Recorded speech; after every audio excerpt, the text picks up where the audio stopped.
বন্ধুরা, দেবী কিচেনে আপনাদের স্বাগত। আমি আজকে রান্না করে দেখাবো সিমের বিচি দিয়ে খোয়া মাছ রেসিপি। তাহলে চলুন শুরু করি। এখানে আমি 500 গ্রাম সিমের বিচি নিয়েছি। এটি আমি 2 ঘন্টা জলে ভিজিয়ে খোসা ছাড়িয়ে নিলাম। দেখুন, এখন আমি সিদ্ধ হতে বসিয়ে দিলাম। আর এদিকে দেখুন, খোয়া মাছগুলো ধুয়ে কেটে নিয়েছি। তারপর এগুলোকে হলুদ, লবণ, একটু লঙ্কার গুঁড়ো দিয়ে দিয়েছি। লঙ্কার গুঁড়ো দিলে এর স্বাদ একটু ভালোই লাগে। দিয়ে দিলাম একটু সয়াবিন অয়েল। তারপরে এদেরকে ভালো করে মেখে 2 মিনিট রেখে দিয়েছিলাম। সিমের বিচিগুলো এদিকে সিদ্ধ হয়ে গেছে। দেখুন, এরকম আমি করে নামিয়ে নিয়েছি।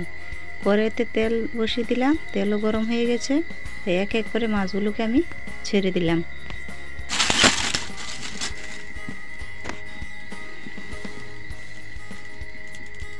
এরকম করে সবগুলি মাছ আমি দিয়ে দিয়েছি। মাছ এক পিঠ ভাজা হয়ে গেছে, আর এক পিঠ আমি উল্টে দিচ্ছি। তো আপনারা কি কখনো খোয়া মাছ খেয়েছেন? যদি খেয়ে থাকেন তাহলে অবশ্যই কমেন্ট করে জানান।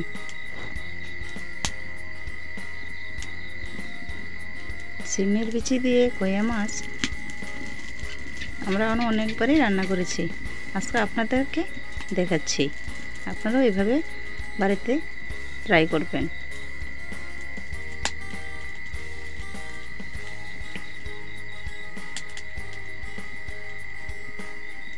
এইভাবে ওই তেলে বাকি মাছগুলো দিয়ে দিলাম। এইভাবে সবগুলো মাছ উল্টে পাল্টে ভেজে নিচ্ছি। দেখুন কত সুন্দর মাছের কালার এসেছে। এগুলোকেও আমি নামিয়ে নিচ্ছি।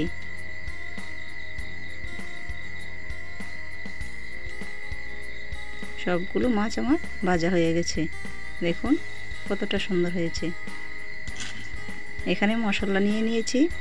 মরিচের গুঁড়ো, আদা গুঁড়ো, ধনে গুঁড়ো, জিরে গুঁড়ো, একটা টমেটো, সবগুলো একসাথে পেস্ট করে নিয়েছিলাম। কিছু কাঁচা লঙ্কাও দিয়ে দিয়েছি, শুকনো লঙ্কাও দিয়ে দিয়েছি, কারণ ঝালের পরিমাণটা আমরা একটু বাড়িয়ে দিয়েছি। আপনারা যার যার পরিমাণে নিয়ে নেবেন। এখানে কড়াইতে তেল দিয়ে দিয়েছি, তেলও গরম হয়ে গেছে। দিয়ে দিয়েছি তেজপাতা, শুকনো লঙ্কা, দিয়ে দিয়েছি পাঁচফোড়ন। তেলের একটা সুগন্ধ বেরিয়ে আসলে সেখানে পেস্ট করা মশলাগুলো আমি দিয়ে দিলাম।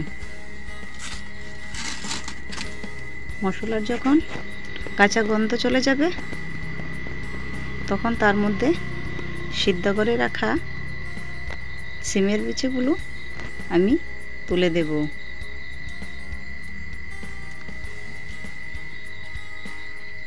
দেখুন মশলাগুলো খুব ভাজা ভাজা করে নিয়েছি।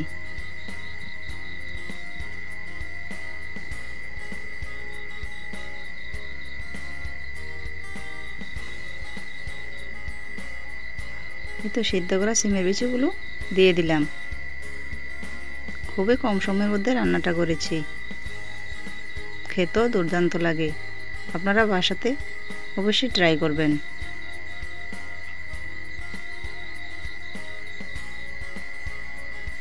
সব কিছু দিয়ে দিয়েছি, পরিমাণ মতো লবণ দিয়ে দিয়েছি। এখন একটু ঢেকে দিলাম। 5 মিনিট পর ঢাকনাটা তুলে দিলাম। এখন মাছগুলো এক এক করে দিয়ে দেব।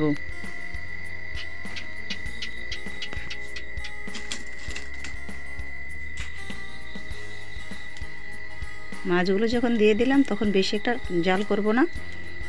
একটু জাল হয়ে গেলে উপরে ধনেপাতা ছিটিয়ে দিয়ে রেডি আমার খোয়া মাছের রেসিপি। তো কেমন লাগলো বন্ধুরা? যদি আমার রেসিপিগুলি আপনাদের ভালো লেগে থাকে তাহলে প্লিজ একটা সাবস্ক্রাইব করে আমার পাশে থাকবেন। ধন্যবাদ।